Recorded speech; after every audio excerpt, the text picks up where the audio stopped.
Okay, I did have a different video planned. I did try and record it, but it didn't go right. So I'll do this one instead. 10 things YouTubers do that really winds me up. Now, I hope I don't do any of these. Please let me know down below if I do, please. I'm not looking at the camera or webcam when they're talking. Now, I've seen this happen numerous times. I know sometimes I look to the side, but I'm not looking at something. It's just my brain's working.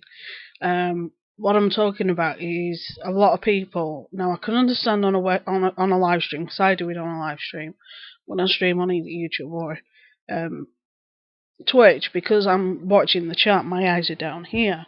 But when I'm recording, I try to keep my eyes centered on this little circle on my screen, on my top of my laptop here.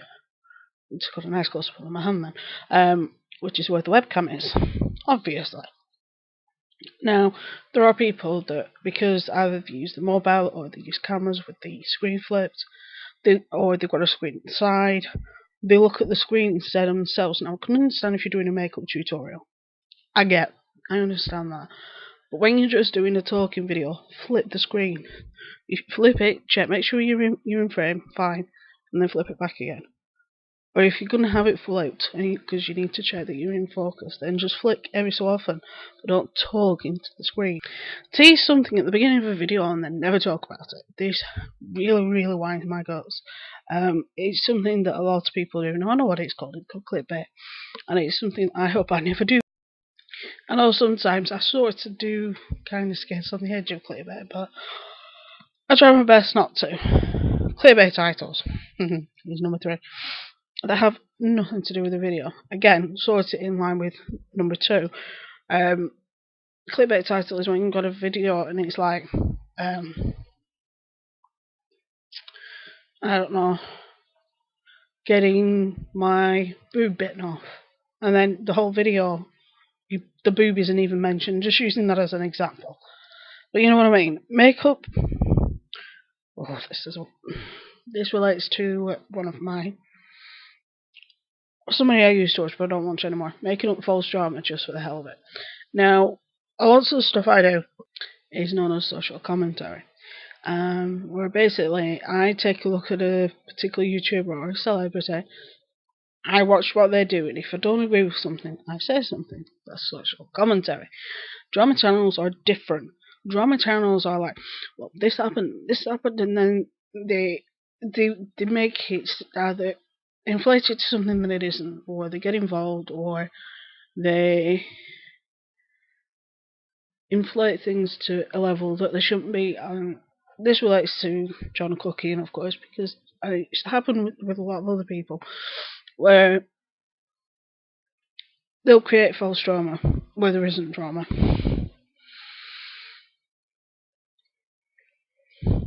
This is another one, and a lot of YouTubers do this, but a lot of YouTubers don't. And I respect the YouTubers that don't, which is they allow some YouTubers allow their fan base to attack other YouTubers that they don't like. John, I'm calling you out. I've done a video on this before, but there have been numerous times when John and his crew, his cronies, have gone after Here for the Tea, after Karina, after anybody who speaks up against it, and the amount of horrific comments that I've had on this particular topic because I've spoken up against it is unreal. I'll leave my last John video above. Go, make sure you watch till the end because that's where the comments are. Because I paused it at some comments. And then the fact that they'll say, well, I do tell them not to. It's like, yeah, but you never specifically said to them. I know Karina does. She says at the beginning of every video, don't give this person hate, this is just my opinion.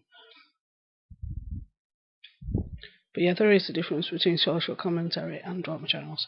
I don't do things to start drama. I speak up because I see something that I don't agree with. This is another John one. Making a video and providing false evidence. The Jeffree Star tweet. But he's not the only one. Other drama channels do the same thing. There are some drama channels that do the research, that do look into things properly, which you know,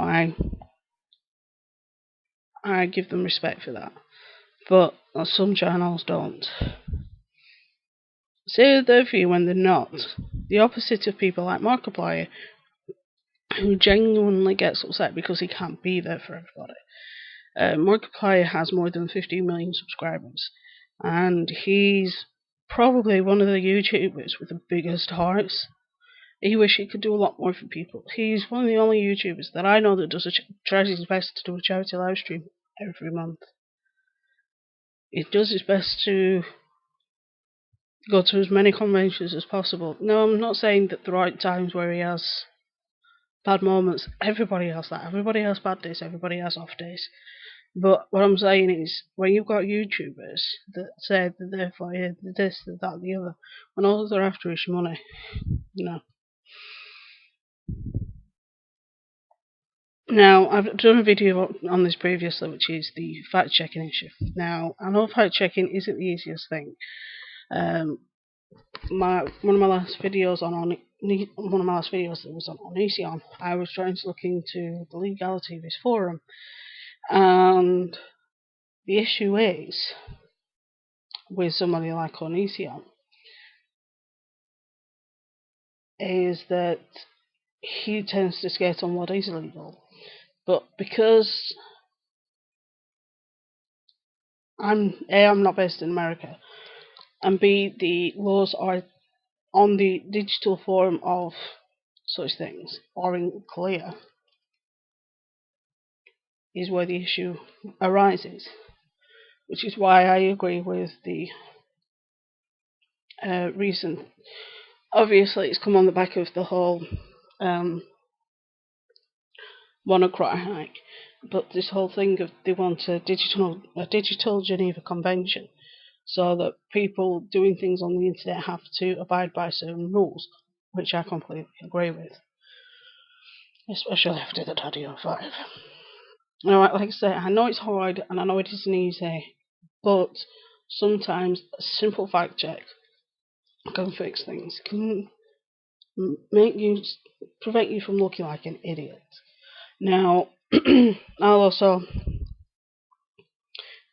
put mention something here as well.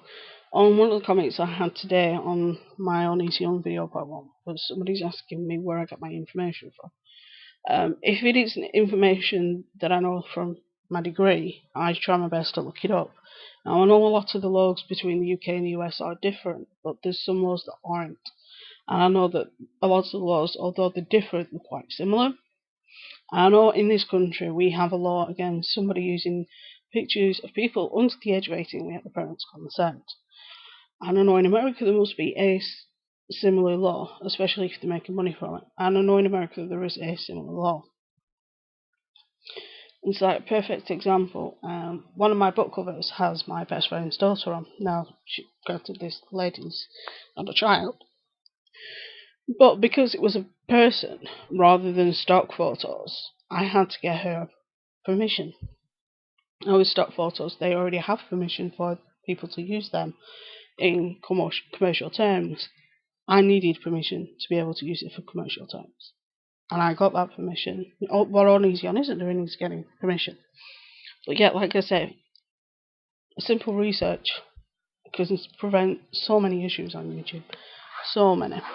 Right, going to edit this. Probably not going to put any major graphics in, just probably delete a few issues out, and then try and record another couple tonight, so I can bank them for this week. So have fun, stay safe. So if anybody you want me to cover or any issues you want me to cover, please leave that down below. I'll see you soon, and goodbye.